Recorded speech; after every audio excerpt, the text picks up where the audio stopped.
और हर दिन वो अपने काम पर देरी से पहुंचते थे। बॉस आग बबूला हो गया, आप निकाले जा चुके हैं। मुझे उम्मीद है कि आने वाले इस साल में आप सब लोग इस बुनियादी पहलू पर गौर करेंगे। आप सचेतन रूप से ये निर्णय कर सकते हैं कि मैं कैसे रहूंगा। इस धरती पर एक इंसान के रूप में केवल आप ही हैं जो ऐसा करने में सक्षम हैं। आइए इसे संभव बनाएं। तो सदगुरु, ये साल समाप्त होने वाला है। मैं अपने अगले साल के लिए क्या प्लान करूं? मैं चाहता हूं कि आप इस पर विचार करें। देखिए, मैं अभी जो कहने जा रहा हूं उसमें आपका जबरदस्त फायदा है। आप बहुत लंबा जिएंगे। वो ये है कि मैं चाहता हूं कि आप 24 घंटे को एक साल मानकर चलें। हेलो। तो अब जब आप सोने जाएंगे तो वो भी एक महान उत्सव होगा। हर दिन, क्योंकि आप हर दिन को एक साल की तरह ले रहे हैं। ये समय का एक चक्र है। ये पक्का है। शायद, मैं नहीं जानता, चींटी या केंचुआ या कोई और, हो सकता है कोरोना भी। तो ये वायरस जो भी है, संभवतः ये 24 घंटे को एक साल गिन रहा है। और भी कई जीवन रूप इसी तरह से जीवन का अनुभव करते होंगे। जैसे कि लोग कुत्ते के लिए कहते हैं कि कुत्ते का एक साल इंसान का 10 साल है, या इंसान के 10 साल कुत्ते का एक साल है। जो भी गणनाएं हमारे पास हैं। तो मैं चाहूंगा कि आप हर दिन को एक साल के रूप में गिनें। बड़ा उत्सव होगा। हर दिन आपको नए साल के दिन जैसा महत्वपूर्ण क्यों नहीं लगता? मैं बस आपसे यही पूछना चाह रहा हूं। हर दिन जो पूरी दुनिया में इतने शानदार तरीके से शुरू होता है, एक भव्य सूर्योदय होता है। वैसे बहुत कम लोग ही इसे देखते हैं, बाकी लोग अपने फोन स्क्रीन पर देखते हैं। इसका एक फायदा यह है कि जब आप चाहें आपके फोन में सूर्योदय हो जाता है। तो जब हर रोज सुबह इतनी शानदार घटना घट रही है, तो फिर ये एक नई शुरुआत क्यों नहीं है? हर दिन एक नई शुरुआत है। सदगुरु, आप बिगाड़ रहे हैं। हम एक उत्सव की तैयारी कर रहे थे और आप इसे बिगाड़ रहे हैं। नहीं, मैं कह रहा हूं कि 1 जनवरी भी वही चीज है। ये भी उत्सव मनाने के लायक है। लेकिन मैं कह रहा हूं हर दिन जो इतने भव्य तरीके से शुरू होता है वो उत्सव मनाने के योग्य है। प्रॉब्लम सिर्फ ये है कि आपका दिमागी चक्र इस स्थिति में है कि इसे बहुत सारा स्पोर्ट, तैयारियां और भी बहुत सारी चीजों की जरूरत पड़ती है।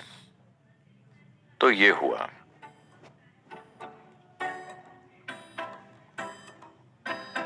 Shankaran Pillai had attended a Shankaran Pillai ने ऐसे ही एक सत्संग में भाग लिया और उन्होंने इसे गंभीरता से ले लिया।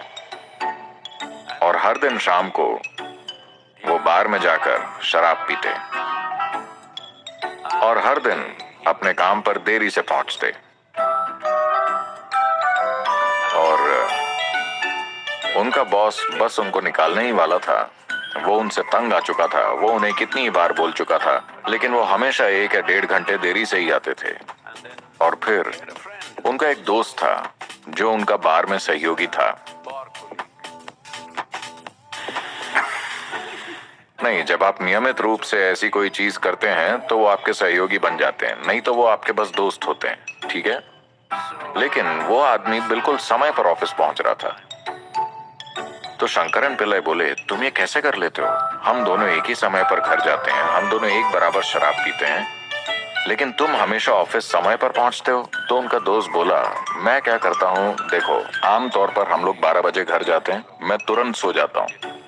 फिर मैं रात को 2 बजे जागता हूँ, विस्की का एक और शॉट लेकर फिर से सो जाता हूँ। 4 बजे मैं फिर जागता हूँ, विस्की के 2 और शॉट लेता हूँ और फिर सो जाता हूँ। और फिर जाकर मैं 8 बजे जगता हूँ और 9 बजे ऑफिस पहुंच जाता हूँ। शंकरन पिल्लै सोचे, मुझे भी ऐसा करके देखना चाहिए। फिर वो गए और वैसी ही कोशिश की और वो चकित रह गए।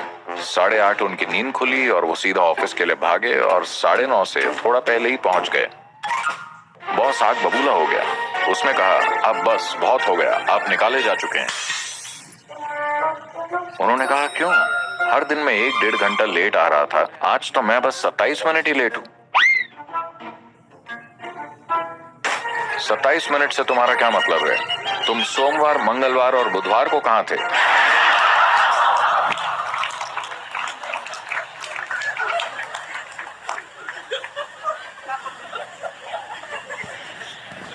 तो आप उन सभी 364 या 3 दिन तक कहाँ थे?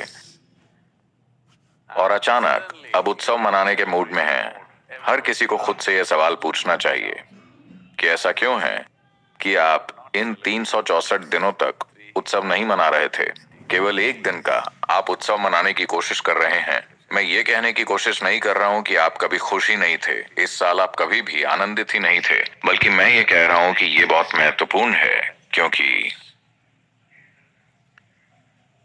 जीवन की प्रकृति ऐसी है कि ये लुढ़कता जा रहा है। नए साल का मतलब यही है, यही कि ये आपके लिए रुक नहीं रहा है।